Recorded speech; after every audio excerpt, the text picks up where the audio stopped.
everyone. আজি আমি এটা টপিক ডিসকাস কৰিম ব্ৰেইন ড্ৰেইন যেটো আমি ৰিসেন্টলি এডিটৰিয়েলত দেখা পাইছো এডিটৰিয়েলত আহিছিলে কি যে ইজ ব্ৰেইন ড্ৰেইন গেটিং আপস্কিলড আৰু ব্ৰেইন ড্ৰেইনৰ কাৰণে অসমৰ কেনে ধৰণৰ অসুবিধা বা সুবিধা হ'ব পাৰে তো first and foremost we should know what brain drain is যেতিয়া আমি পাৰ্টিকুলাৰ এৰিয়া এটাৰ পৰা বা পাৰ্টিকুলাৰ ৰিজন এটাৰ পৰা মাইগ্ৰেশ্যন কৰি পেনে বেলেগ এটা এৰিয়ালৈ গুচি যাওঁ আৰু গৈ পেনে আমি সেই এৰিয়াটোৰ ডেভেলপমেণ্ট কৰিবলৈ ষ্টাৰ্ট কৰো মোষ্টলি যেতিয়া আমি স্কিলড লেবাৰ্ছ খিনি mostly we talk about skilled people যিখিনিয়ে migrate কৰি পেনে settle কৰিবলৈ start কৰে in different localities or different geographical locations আৰু তেওঁলোকে তাতে তেওঁলোকৰ income to generate কৰিব start কৰে that is called the theory of brain drain clear so brain drain বুলি কোৱাৰ লগে লগে it is a slang term initially এটো এটা মানে বহুত economic বা justified term নাছিলে it was a slang term which came for substantial immigration মানে যেতিয়া বহুত খিনি মানুহ এটা পাৰ্টিকুলাৰ এৰিয়াৰ পৰা বেলেগ এটা এৰিয়ালে migrate কৰিব start কৰিছে only for the reason of uplifting their livelihood বা generation of income হেতুকে আমি কি বুলি কম brain drain এতিয়া brain drain টোৱে result কৰিব পাৰে কিছুমান সময়ত political turmoilৰ পৰা কিছুমান সময়ত it can be due to professional opportunities হেখিনি আমি ভালকে elaborately discuss কৰিম তাৰ পাছত causes খিনি প্ৰত্যেকটো countries বেলেগ বেলেগ হ'ব প্ৰত্যেকটো industries বেলেগ বেলেগ হ'ব আৰু প্ৰত্যেকটো region wise it will have variable individual values মানে individualer values খিনিও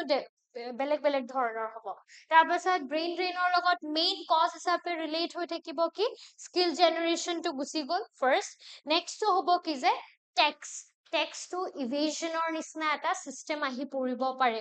no doubt remittance or কথাটো আহিব but remittance or কথাটো আহাৰ পাছতো কি হ'ব we will see loss of tax আৰু হেকাৰণে আমি কি কৰিব পাৰো we can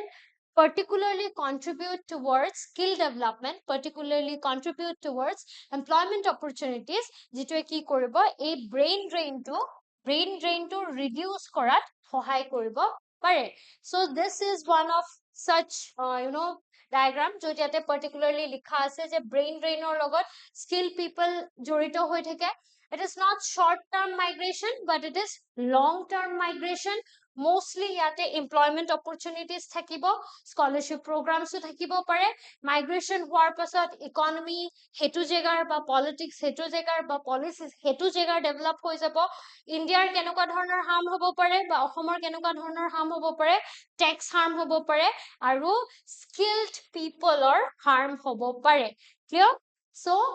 etu eta particular data which was given in newspaper আপোনালোকে আগতেও দেখিছে সাগে চাইনাৰ পৰা almost since 2014 38,000 million people has migrated India পৰা on the other hand since 2014 23,000 people has what migrated mostly migrate kore kunbur countries US UK Middle Eastern countries those are rich in what oil resources tenekwa jegat service sector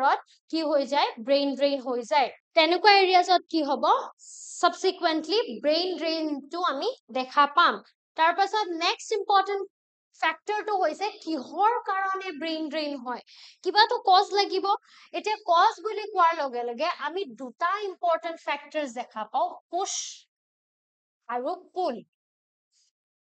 যদি আপোনালোকে Indian সোসাইটিৰ ক্লাसेस join কৰিছে then you will know what push and pull is কাৰণ কি আমি তাতে বহুত elaborately discuss কৰিছো এই push আৰু pull factors ৰ কথা still মই ইয়াতে বহুত shortত কৈ দিম যে push মানে হল আপোনালোকৰ particularly financial conditionৰ কাৰণে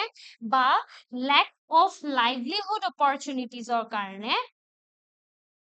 opportunities or karne ketiaba ki hobo pare you will be pushed mane apunak theli pothiabo kor pora your original home ground or pora theli pothiabo tar pasot apuni ahi pene kot gusi jabo he migrated area tule gusi jabo on the other hand jodi ami pull factors kinir kotha kau tetia hola pull factors are prominently dekha pam attractive opportunities যে attractive opportunities হ'ব পাৰে jobsৰ ক্ষেত্ৰত educationৰ ক্ষেত্ৰত আৰু most importantly হ'ব পাৰে lifestyle বা livelihoodৰ ক্ষেত্ৰত মানুহে কেনেকুৱা ধৰণে নিজৰ health care টো বিচাৰিছে ল'ৰা ছোৱালী upbringing কেনেকুৱা বিচাৰিছে হেতুৰ কাৰণেও কি হ'ব এই particular pull factor টোৱে determine কৰিব এতিয়া যদি আমি চাও important factors তেতিয়া হলে next important factors হল globalization যিমানে পৃথিৱীখন one village হৈ গৈছে সিমানে আমি দেখিছো কি যে সবে নিজৰ কান্ট্ৰিখন এৰি নিজৰ citizenship nationality এৰি পেনে বেলেগ এজেগাত গৈ পেনে থিতাপি লোৱাটো বহুত ডাঙৰ কথা বুলি ভাবা নাই কাৰণ communication access হৈ গৈছে communication is very much prohibitedly মানে বহুতখিনি expanded formত communication হৈ গৈছে যদি ইমানখিনি expanded formত communication transportation হয় তেতিয়া হলে we will consider world as a one village আৰু globalizationৰ effects are very prominent recent economic growth western countries বোৰৰ যিটো growth হৈ আছে সেই growth টোৰ লগত নিজকে আমি যেতিয়া in sync কৰি ৰাখিবলৈ বিচাৰো তেতিয়া আমি কি কৰিবলৈ আৰম্ভ কৰিম নিজকে আকৌ আপগ্ৰেড কৰাৰ কথা চিন্তা সেই আপগ্ৰেড কৰাৰ কথা চিন্তাৰ লগত জড়িত হৈ থাকিব আমাৰ এডুকেশনাল বেকগ্ৰাউণ্ড আমাৰ স্কিল মেনেজমেন্ট আৰু লগতে থাকিব জব অপৰচুনিটিজ সো যিমানখিনি ইকনমিক গ্ৰোথ সিমানে আমাৰ জব অপৰচুনিটিজ বাঢ়ি যাব আৰু আমি সিমানে বাহিৰলৈ ওলাই যাবলৈ ষ্টাৰ্ট কৰিম explosion of growth in science technology information communication so jimane besi amar technological accessment barhi goi ase amar knowledge for technology barhi goi ase himane ami ki koribole parisu ami himane aguai jabo bisarisu himane ami nijoke skill koribole bisarisu and that's why brain drain next whole industrial nations khini bahut khini services lage for example you take the example of United Kingdom you take the example of entire European country ba US what you will see is that প্ৰত্যেকখন countryতে আমাক কি লাগে service sectorত labor লাগে আৰু India is a very good market for labor Indiaক labor market বুলিও জনা যায় কিয় ইয়াতে বহুত কম পইচাত মই আগতেও এদিন ক্লাছত কৈছো যে বহুত কম পইচাতে ইণ্ডিয়াত ইয়াতে কি হয় labor to accessible হয় যদি বাহিৰত এটা জবৰ কাৰণে package of 1 crore pay কৰিব লগা হৈছে ইণ্ডিয়াত সেই same job টোৰ কাৰণে a package of 50 lakh pay কৰিলেও হ'ব clear next to whole ki je what are the main problems associated with brain drain tare bitor prominent problem to hobo ki je tax jitu moi kolo jodio remittance ahibo but remittance to tax or saman nahibo pare he karone black সদায় tax to low হৈ গৈ থাকিব next to whole competitiveness to decline হ'ব ক'ত India as a country যেটো job market no doubt India as a country job market has high competition but still decline in competitiveness আমি দেখিবলৈ পাম কিহৰ কাৰণে কাৰণ আমাৰ ব্ৰেইন খিনি গৈ পেনে ক'ত কাম কৰি আছে স্কিলড ওয়াৰ্কাৰ হিচাপে বেলেগ এখন কান্ট্ৰিত কাম কৰি আছে তো আমাৰ ইয়াৰ টপ ক্লাস স্কিলড মানুহ এজনে নিজৰ মানে দেশৰ মানুহ এজনৰ লগতে compete কৰিবলৈ বিচাৰিব নেকি definitely নিবিচাৰিব so within India competition will be high but if you go and consider ourselves standing in the Google platform তেতিয়া আপোনালোকে কি দেখা পাব যে okay Sundar Pichai so why we will start admiring him আৰু হে কাৰণে declining of competitiveness then potential entrepreneurs যাক আমি বহুতখিনি পইচা দি পেনে বা তেওঁলোকক আমি entrepreneurship programs বোৰত include কৰিব পাৰো সেই inclusion খিনি কমি গৈ থাকিব তাৰ পাছত shortage of skill workers again নিজে পইচা ইনভেস্ট কৰি পেনে আমি প্ৰাইমাৰী এডুকেশ্যন দিলো প্ৰাইমাৰী এডুকেশ্যনৰ পাছত সেকেন্ডাৰী এডুকেশ্যন দিলো ইমানখিনি কৰাৰ পাছতো যদি স্কিল পিপল খিনি গৈ পেনে বাহিৰতে সোমাই আছে বা বাহিৰতে তেওঁলোকে নিজৰ ঘৰ বা হাউসহোল্ড এন্টায়াৰলি আৰম্ভ কৰি লৈছে তেতিয়াহলে কি হ'ব shortage of skilled workers then lower growth মানে GDP growthত prominently আমি এটা lagging দেখিবলৈ পাম non economic cost মানে হল যে mostly আমি যিবোৰ আমাৰ day to day life expenses আছে সেইখিনিটো আমি costing দেখিবলৈ পাম এটা non economic costত আৰু এটা বস্তু আহিব family orientationৰ কথা মই আৰু এদিন কৈছিলো family orientation মানে কি যিমানে মানুহখিনি বাহিৰত ওলাই যাব যিমানে মাইগ্ৰেচন বেছি হৈ যাব সিমানে তেওঁলোকৰ যিটো attachment এটা family attachment বুলি থাকে ন সেই family attachment টো কমি কমি গৈ থাকিব and they will slowly become what they will slowly become immobile towards what immobile towards any kind of tradition but immobile towards the ritual or the customs they were following in India তাৰপাছত next people aspire to leave rather than stay আৰু এটা আমি trend দেখিবলৈ পাম কেনেকুৱা trend এটা very high trend এটা দেখা যায় যে let's go to Germany for research let's go to US to get settled there why কাৰণ কিয় আমি তেনেকুৱা ধৰণৰ এটা কালচাৰ বনাই লৈছো যে বাহিৰত গলেহে we will be able to sustain বাহিৰত গলেহে আমি এটা high lifestyle maintain কৰিব পাৰিম so according to the editorial I have noted down the data editorial তে কৈছে যে 2014 আৰু 23 ভিতৰত according to Ministry of External Affairs almost 1.3 million Indians কি কৰিছে নিজৰ citizenship renounce কৰিছে মানে citizenship টো মানে ডিএক্টিভেট কৰা বুলি ক'ব পাৰে তো citizenship টো এৰি দিছে তাৰপাছত next হল কি যে Bureau of Immigration যিটো data হয় Bureau of Immigration data shows that almost 7.5 to 8 lakh people ক'ত গুছি গৈছে higher studies কাৰণে বাহিৰত গৈছে and they have decided not to return কিমান percentage out of those almost 7.5 to 8 lakh people or ভিতৰত almost 70% has decided not to return to India so যদি আমি চাও এটা সেন্সাস বা এটা আখৰা তেতিয়াহলে অসমো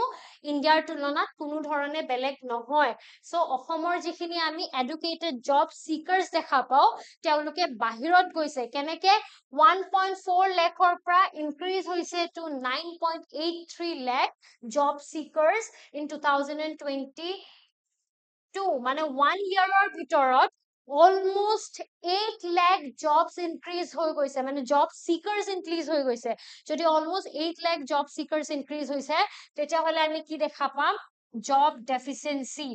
যদি আমি job deficiency দেখা পাই আছো তেতিয়াহলে highly qualified and highly skilled people will go outside for higher jobs or skilled jobs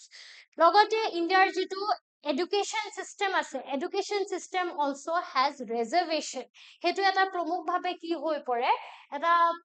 you can say drawback হৈ পৰে যে আমাৰ ইয়াতে almost 49.5% a little less than 50% of the total seats reservation or under আছে যদি আমি public sector educational platforms বোৰ চাও অকল public sector educational platforms এই নহয় government jobতো আমি তেনেকুৱা ধৰণৰে দেখিবলৈ পাম যদি ইমানখিনি বস্তু ৰিজাৰ্ভেশনত আছে almost 50% ৰিজাৰ্ভেশনত আছে SC reservation ST reservation EWS reservation PWD reservation তেতিয়াহলে কি দেখা পাম মানুহখিনিয়ে জব সিকিং কৰি পেনে এটা সময়ত হতাশ হৈ পৰিব and they will start do what migration এতিয়া migration to in migration হ'ব পাৰে migration to out migration হ'ব পাৰে যদি in migration হয় তেতিয়াহলে তো ভাল কথা কিন্তু যদি out migration out of India হৈ যায় তেতিয়াহলে it will be a scenario of brain drain next 2023 এটা NBER study কি কয় যে almost 33% of IIT graduate কৰিছে IIT ৰ পৰা studying in Indian institutes getting under through Indian welfare schemes তাৰ পাছত তেওঁলোকে MTech কৰিবলৈ PhD কৰিবলৈ abroad গুচি যায় and after that they start settling there so basically কি হৈ গৈছে যে গ্ৰেজুৱেচনৰ কাৰণে হওক বা স্কিলছৰ কাৰণে হওক you are relying on the Indian government বা Indian government or schemes খিনি and then after when you become skilled you go away to a different country so India almost কিমান খিনি lose কৰি আছে per year almost rupees 850 crores lose কৰি আছে just because of the migrating students clear তাৰপাছত ইয়াৰে যদি আমি সলিউশন হিচাপে চাবলৈ খুজো তেতিয়াহলে আমি প্ৰমুখ সলিউশন কি দিব পাৰো যে আমি কিমানখিনি ষ্টেণ্ডাৰ্ড অফ লাইফ ইনক্ৰিজ কৰিব পাৰো ষ্টেণ্ডাৰ্ড অফ লাইফত কি পৰিব এডুকেশ্যন পৰিব হেল্থ সেক্টৰ পৰিব better living conditions hygiene condition sanitation condition finance condition সেইখিনি পৰিব সেইখিনি যিমান ইনক্ৰিজ কৰিব পাৰিম সিমানে মানুহখিনিক মাইগ্ৰেশ্যনৰ পৰা কি কৰিব পাৰিম ষ্টপ কৰিব পাৰিম নেক্সট হল ইণ্ডাষ্ট্ৰিয়েলাইজেশ্যন প্ৰমোট কৰিব পাৰো because India is a very rich in natural resource তেনেকুৱা ধৰণৰ কান্ট্ৰি হয় তেতিয়াহলে আমি সেই তেনেকুৱা ধৰণৰ নেচাৰেল ৰিচোৰ্চ খিনি এক্সপ্লইট কৰি পিনে বা এক্সপ্লোৰ কৰি কিনে সেইখিনি থ্ৰু দি ইণ্ডাষ্ট্ৰিয়েলাইজেশ্যনৰ প্ৰগ্ৰাম ষ্টাৰ্ট কৰিব পাৰো মেনুফেকচাৰিঙৰ প্ৰগ্ৰাম ষ্টাৰ্ট কৰিব পাৰো IT এণ্ড চাৰ্ভিছ ছেক্টৰৰ হাবছ ক্ৰিয়েট কৰিব পাৰো the more you create jobs the less will be the more jobs less brain drain তাৰ পাছত নেক্সট হল গভৰ্ণমেণ্টে বহুতখিনি ষ্টেপছ ইনক্লুড কৰিব পাৰে ব্ৰেইন গেইনৰ কাৰণে এতিয়া ব্ৰেইন গেইনৰ কাৰণে IIT সেইটো এটা প্লেটফৰ্ম য'ত ব্ৰেইন গেইনৰ কাৰণে তেওঁলোকে ইমপ্লিমেণ্ট কৰিব পাৰে steps then higher education in the STEM you can see many people যোনখিনিয়ে higher education through the STEM sector opt কৰিব নিবিচাৰে তো এই অপ্টিংখিনি আমি সিহঁতৰ কাৰণে সহায় কৰি দিব লাগে তাৰে কাৰণে আমি তেওঁলোকক স্কলাৰশ্বিপ দিব পাৰো তাৰে কাৰণে আমি তেওঁলোকক পাৰ্টিকুলাৰ গ্ৰান্টছ দিব পাৰো সেই গ্ৰান্টছ খিনিৰ থ্ৰু দি কি হ'ব তেওঁলোকে নিজকে অকমান হলেও সাস্টেইনেবল হিচাপে ভাবিব মানে ফাইনেন্সিয়েলি সাস্টেইনেবল যিমানখিনি তেওঁলোকে ফাইনেন্সিয়েলি সাস্টেইনেবল হ'ব after graduation they will go for the STEM programs তাৰ পাছত কলেজ আৰু স্কুলছ খিনিয়ে এনেকুৱা ধৰণৰ কিছুমান গাইডেন্স প্ৰগ্ৰাম হাতত ল'ব লাগে যিয়ে কি কৰিব ষ্টুডেন্টছ খিনি গাইড কৰিব যে you should not I won't say you should not but কিহৰ কাৰণে আপোনালোকে নিজৰ কান্ট্ৰিত থাকি পিনে এটা সেন্স অফ অৱেৰনেছ ক্ৰিয়েট কৰি পিনে তেওঁলোকে মানে আপলিফমেন্ট অফ দ্য কান্ট্ৰি কৰিব লাগে যে renouncing your citizenship is not an option even if you go for higher studies to outside of abroad তেতিয়া হলেও renouncing of citizenship is not an option তাৰ পাছত strategies খিনি as same as this solutions তাৰে ভিতৰত strategies prominently কি হয় education আৰু researchত investment যিটো আমি বাজেটত সদায় কম দেখিবলৈ পাওঁ then creating attractive work environments then diplomatic agreements আমি create কৰিব লাগে between foreign universities and Indian universities যাতে তেওঁলোকে ইয়াতে এটা foreign type of structure আন্ডাৰত পঢ়িবলৈ পাৰে বা আমি foreigner students খিনিক এটা Indian structure মাজত পঢ়াবলৈ পাৰো social and cultural factors ওপৰত গুৰুত্ব দিব লাগে যাতে মানুহখিনিয়ে every Indian feels little attached to the social factor and religious factor and cultural factor of India itself entrepreneurship আৰু innovation programs বোৰত implement কৰিব লাগে যাতে যোনে যেনেকুৱা ধৰণৰ loans বিচাৰি আছে for a proper and good entrepreneurship program তেওঁলোকক তেনেকুৱা ধৰণৰ loans খিনি সহায় কৰিবলৈ দিব পৰা যায় through the government then reverse brain drain initiatives reverse brain drain initiative or ভিতৰত প্ৰমুখ ভাবে হ'ব highly skilled people the more you skill them the more you want them to stay under the country more you give them entrepreneurship programs and entrepreneurship innovation ideas সিমানে কি হ'ব তেওঁলোকে reverse brain drain or through দি যাব কাৰণ যিমানে বেছি job সিমানে less brain drain then skill retention bonds are like যে আপুনি যদি ইয়াতে স্কিলটো লৈছে then you should be liable to this particular country liable to this particular state তেনেকুৱা ধৰণৰ retention bonds then global collaboration again it's same as diplomatic efforts and agreements between universities but between governments যাতে কি হ'ব পাৰে আমি sharing of knowledge কৰিব পাৰো clear so this was all about the brain drain যদি editorial to পঢ়া নাই please go and read the editorial it has very good details about brain drain other than that বাকি খিনি গুটে discuss কৰা হৈছে already আমি Indian society classতো বহুত খিনি discuss কৰিছো but here also we have discussed most of the prominent thing which is related to brain drain thank you